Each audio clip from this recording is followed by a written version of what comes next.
Welcome to detail and depth. आज का हम लोगों का टॉपिक है सिग्निफिकेंट डिजिट्स। जब हम कोई मेजरमेंट लिखते हैं तो उसमें कुछ डिजिट सिग्निफिकेंट होते हैं। हिंदी में इसे सार्थक अंक कहा जाता है। सार्थक अंक अर्थात ऐसे अंक जिसका कुछ अर्थ हो। हम नॉर्मल अलजेब्रा में भी अगर हम लिखें 3 या लिखें 03 या लिखें 003,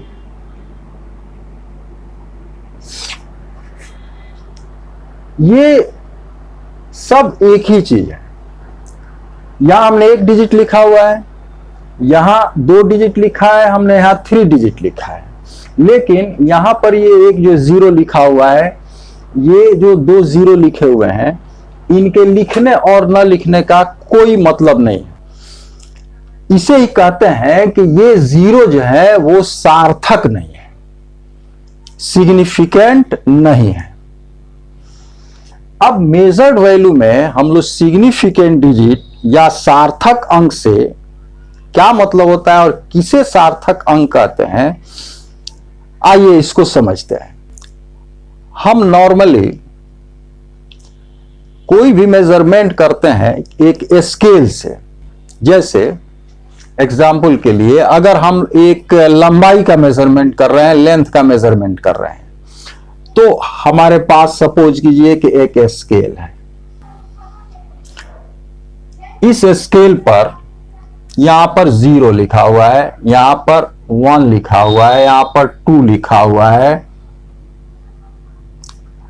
इस स्केल पर यहां 0 लिखा हुआ है, यहां 1 है, यहां 2 है, यहां 3 है। 1-1 सेंटीमीटर के ये मार्किंग बने हुए हैं।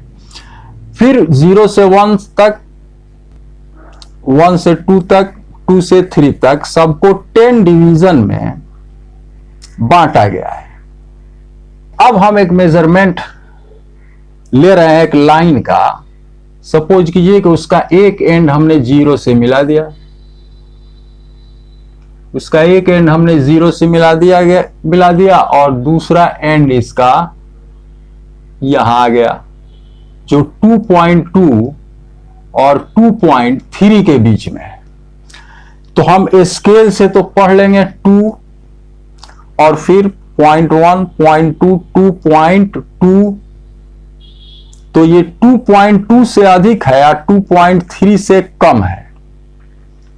तो अब ये मेजरमेंट हम लोग कैसे लिखते हैं, तो ये दो तो हमने पढ़ लिया डायरेक्ट स्केल से 2.2।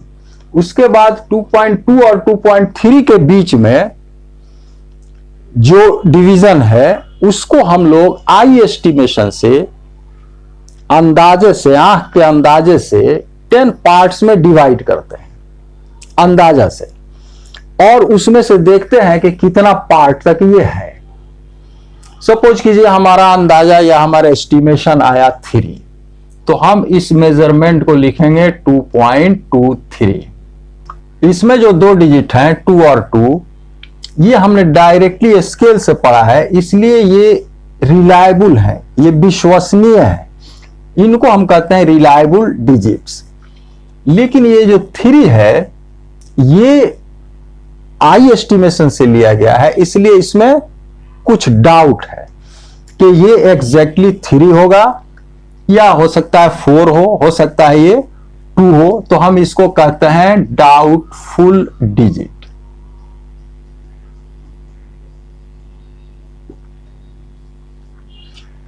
ये दोनों डिजिट हुए रिलायबल डिजिट, विश्वसनीय अंक, और ये एक डिजिट हुआ डाउटफुल डिजिट, अनिश्चित अंक। इन तीनों डिजिट को हम कहते हैं, ये तीनों डिजिट मिल करके हम कहते हैं कि ये सिग्निफिकेंट डिजिट है या सार्थक अंक है। ये क्या है? सार्थक अंक हैं। तो हम जब कोई मेजरमेंट लिखते हैं तो उसमें जितने डिजिट्स होते हैं उसमें से कुछ रिलायबल डिजिट होते हैं और एक डिजिट, केवल एक अंक हमारा डाउटफुल डिजिट या अनिश्चित अंक होता है। एक से ज्यादा डाउटफुल डिजिट नहीं हो सकता है।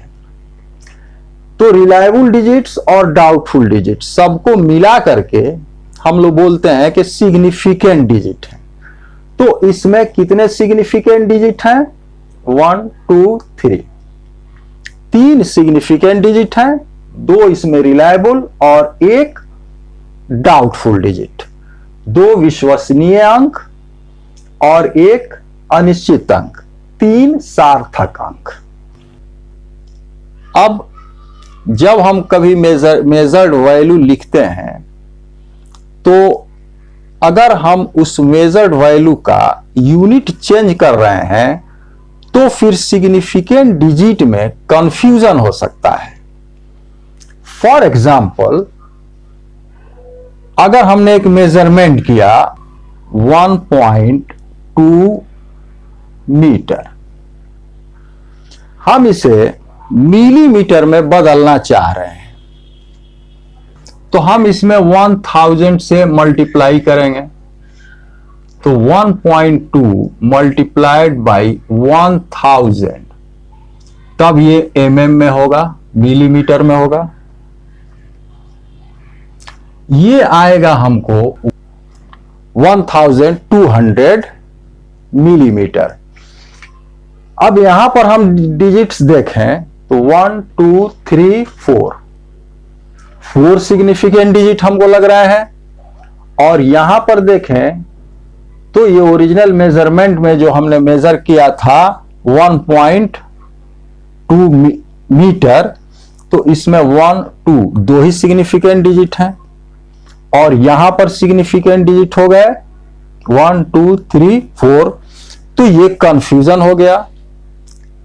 अब यहां हम समझेंगे कि ये 2 सिग्निफिकेंट डिजिट हैं, ये रिलायबल है और ये डाउटफुल है। यहां समझेंगे कि ये 4 सिग्निफिकेंट डिजिट है, इसमें 3 रिलायबल है और 1 डाउटफुल है।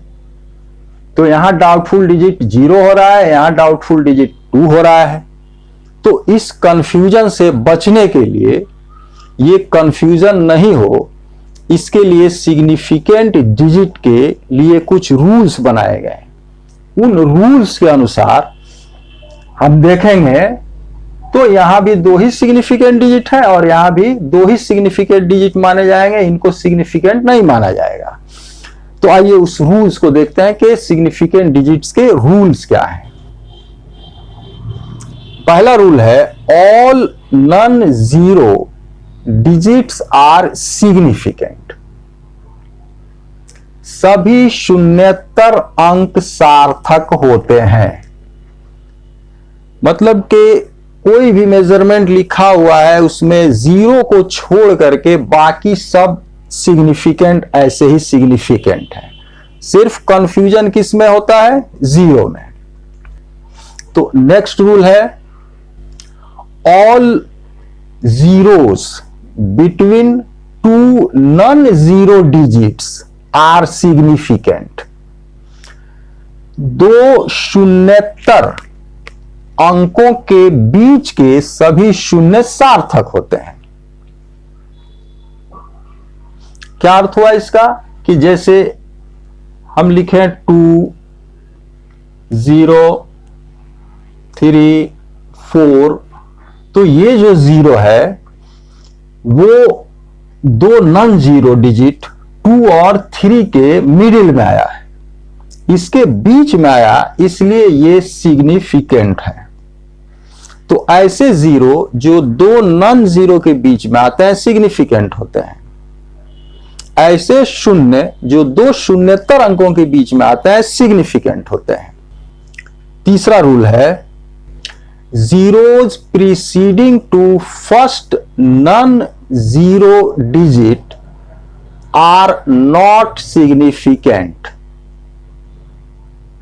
प्रथम शून्येतर अंक के पहले आने वाले जीरो, पहले आने वाले शून्य सार्थक नहीं होते हैं।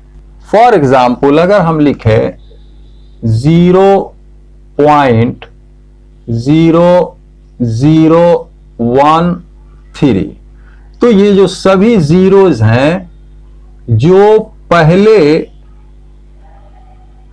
नॉन जीरो डिजिट 1, जो इनके पहले जितने भी जीरोज आए हैं ये सभी सिग्निफिकेंट नहीं है, नॉट सिग्निफिकेंट, सार्थक नहीं है। ठीक है, तो पहला जो नॉन जीरो डिजिट है उसके पहले जितने भी जीरोज होंगे वो सिग्निफिकेंट नहीं होंगे। पहला जो शून्येतर अंक है उसके पहले जितने भी शून्य हैं वो सार्थक नहीं होते हैं। नेक्स्ट रूल है the terminal zeros in a number without decimal are not significant. बिना दशमलव वाली संख्या के अंतिम शून्य सार्थक नहीं होते हैं। जैसे हम लिखें 4500, इस नंबर में पॉइंट नहीं है, डेसिमल नहीं है, दशमलव नहीं है इस संख्या में, तो इसमें जो ये अंतिम अंक आ रहे हैं, अंतिम जीरो जो आए हैं, टर्मिनल जीरो जो लास्ट में जीरोज आ रहे हैं, जो ये अंतिम शून्य है ये सिग्निफिकेंट नहीं होंगे, नॉट सिग्निफिकेंट, सार्थक नहीं है। लेकिन नेक्स्ट रूल है कि terminal zeros in a number with decimal are significant. दशमलव वाली संख्या में अंतिम शून्य सार्थक होते हैं। यही नंबर हम ऐसे अगर हो कि 45.00, इसमें ये जो टर्मिनल जीरो है ये सिग्निफिकेंट है, ये सार्थक हैं, क्योंकि ये दशमलव है, डेसिमल है इस नंबर में, तो टर्मिनल जीरो सिग्निफिकेंट है। अगर ये डेसिमल नहीं रहता तो ये सिग्निफिकेंट नहीं होते। तो ये सिग्निफिकेंट डिजिट के रूल्स हैं। इसके आधार पर हम लोग अगर देखें कुछ संख्याओं के किसमें कितने सिग्निफिकेंट डिजिट हैं। अगर हम लिख रहे हैं 405, कितने सिग्निफिकेंट डिजिट हैं? 1 2 3, 3 सिग्निफिकेंट डिजिट्स। क्यों? क्योंकि ये जीरो है, नॉन जीरो तो सिग्निफिकेंट होते ही हैं, जो शून्य नहीं है वो सारे अंक सिग्निफिकेंट होते ही हैं, लेकिन इसमें एक जीरो है, तो जीरो अगर दो नॉन जीरो के बीच में है तो सिग्निफिकेंट है। तो 1 2 3। अगर हम लिखें 3 5 0 0, अब ये शून्य जो है नॉन जीरो तो ये सार्थक होते ही है, ये सिग्निफिकेंट होते ही हैं, जो जीरो है उसी का कंफ्यूजन है। तो अगर वो जीरो बीच में है कहीं तो वो सिग्निफिकेंट है, एक किनारे है, तो अगर ये राइट साइड में है, एकदम लास्ट में है, टर्मिनल है, अंतिम शून्य है, तो अगर उसमें दशमलव है, उस नंबर में, उस संख्या में डेसिमल है, तो ये सिग्निफिकेंट होंगे, या नहीं है तो सिग्निफिकेंट नहीं होंगे। तो यहां पर तो डेसिमल नहीं है इसलिए ये सिग्निफिकेंट नहीं होंगे। तो 1 2, इसमें कितने सिग्निफिकेंट डिजिट हुए? 2 सिग्निफिकेंट डिजिट्स। अगर हम ऐसे लिखें 0.0012, इसमें कितने सिग्निफिकेंट डिजिट होंगे? तो पहला जो अशून्य अंक या पहला जो नॉन जीरो डिजिट है, उसके पहले यहां 3 शून्य है, 3 जीरोज हैं। इसके पहले जितने भी जीरोज होंगे, पहला नॉन जीरो जो डिजिट होगा, उसके पहले जितने जीरोज होंगे वो सिग्निफिकेंट नहीं होंगे। तो यहां कितने सिग्निफिकेंट हुए? 1 2 सिग्निफिकेंट डिजिट्स हैं इसमें। अगर हम लिखें, जैसे यहां एक संख्या लिखी हुई है 3500, अगर यही हम लिखते ऐसे 35.00, तो यहां कितने सिग्निफिकेंट डिजिट होते? क्योंकि यहां पर डेसिमल है, नंबर में, संख्या में दशमलव है, इसलिए ये जीरो भी सिग्निफिकेंट है। तो 1 2 3 4 यहां हो जाएंगे 4 सिग्निफिकेंट डिजिट्स। तो इस तरह से ये सिग्निफिकेंट डिजिट के रूल्स हैं। अब जब हम कैलकुलेशन करते हैं मेजर्ड वैल्यूज से, जोड़ घटाव, मेजर्ड वैल्यू के बीच जोड़ घटाव, गुणा भाग, एडिशन, सब्ट्रैक्शन, मल्टीप्लिकेशन, डिवीजन, ये सब करते हैं। जैसे कि सपोज कीजिए कि हमको एरिया निकालना हो, तो हम लेंथ और ब्रेड्थ मेजर करेंगे, लंबाई और चौड़ाई को मापेंगे और उसको गुणा करेंगे, उसको मल्टीप्लाई करेंगे, तब न एरिया निकलेगा। तो हम मेजर्ड वैल्यू को कभी हम लोगों को जोड़ना पड़ता है, कभी घटाना पड़ता है, कभी मल्टीप्लाई करना पड़ता है और कभी डिवाइड करना पड़ता है। तो मल्टीप्लिकेशन, डिवीजन, एडिशन, सब्ट्रैक्शन, जोड़ घटाव, गुणा और भाग में क्या रूल है सिग्निफिकेंट डिजिट के लिए, तो इसको हम लोग समझते हैं।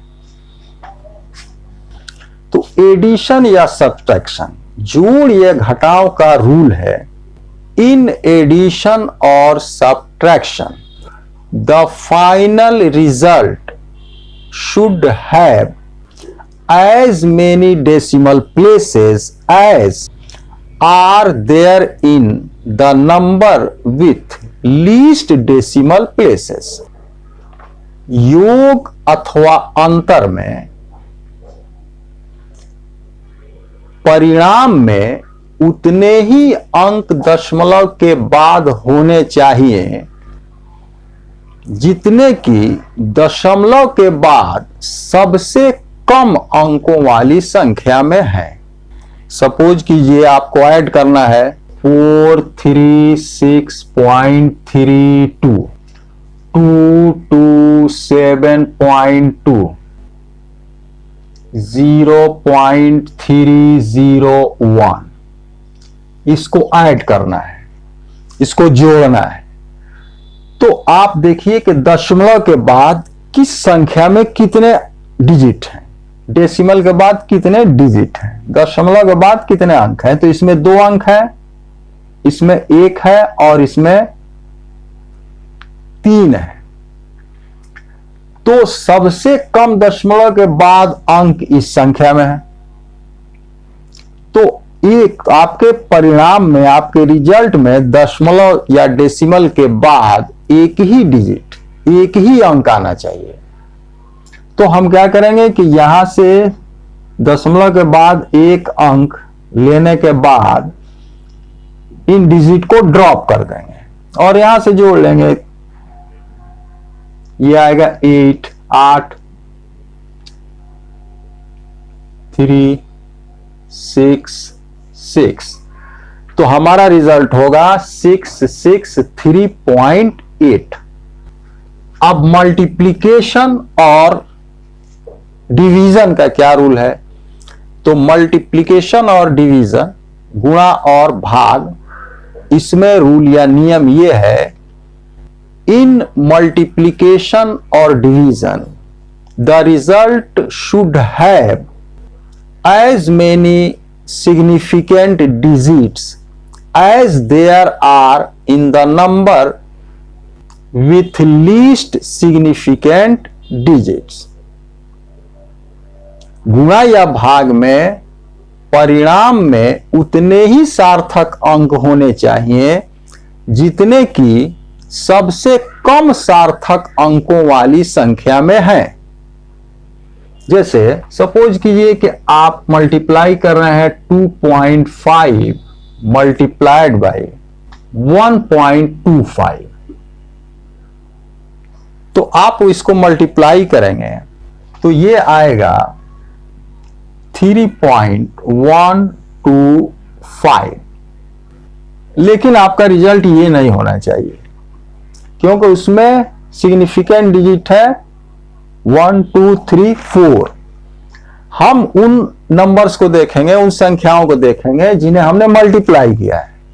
इसमें सिग्निफिकेंट डिजिट है 2 और इसमें सिग्निफिकेंट डिजिट है 3। कम किसमें है? इसमें। कितने हैं? 2। इसलिए आपके रिजल्ट में भी 2 ही सिग्निफिकेंट डिजिट होने चाहिए और आपका रिजल्ट होना चाहिए 3.1।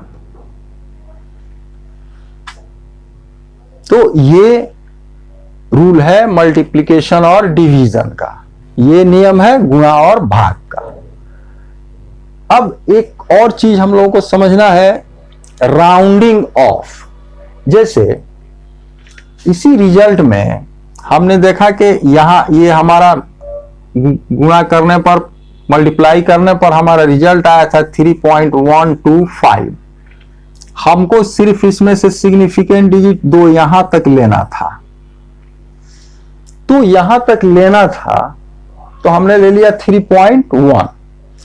लेकिन अगर इसके बाद वाला नंबर 5 से अधिक होता तो यहीं तक हम लेते, लेकिन 1 में एक और ऐड करके इसको कर देते 3.2। इसको कहते हैं हम लोग राउंडिंग ऑफ।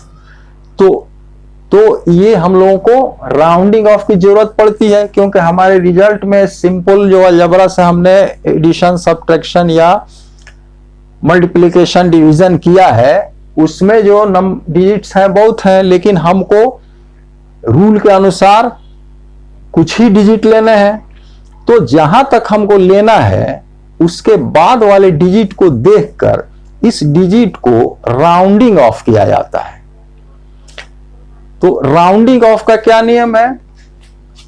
अगर सपोज करो कि ये 2.536 है, हमको इसमें से 3 डिजिट यहीं तक लेना है, तो राउंडिंग ऑफ में जिसको आप राउंड ऑफ करने जा रहे हैं उसके बाद वाला डिजिट अगर 5 से अधिक हो, उसके बाद वाला डिजिट 5 से अधिक हो तो इसमें एक ऐड कर देता है, एक जोड़ देते हैं। जैसे यहां पर ये डिजिट जिसको राउंड ऑफ करने जा रहे हैं वो 3 है और उसके बाद वाला डिजिट 6 है जो 5 से अधिक है, तो हम अपना रिजल्ट लिखेंगे 2.54। अगर राउंडिंग ऑफ करने वाले डिजिट के बाद जो डिजिट हो वो 5 से छोटा हो, जैसे ये हो, तो हम इसको राउंडिंग ऑफ में इसमें कुछ नहीं करेंगे, उस डिजिट को जहां तक राउंड करना है उसको वैसे ही छोड़ देंगे। तो 5 से इसके बाद वाला डिजिट 5 से अधिक होगा तो इसमें एक ऐड कर देंगे, और अगर 5 से कम हो तो इस डिजिट को वैसे ही छोड़ देंगे। अगर 5 हो तो क्या करेंगे?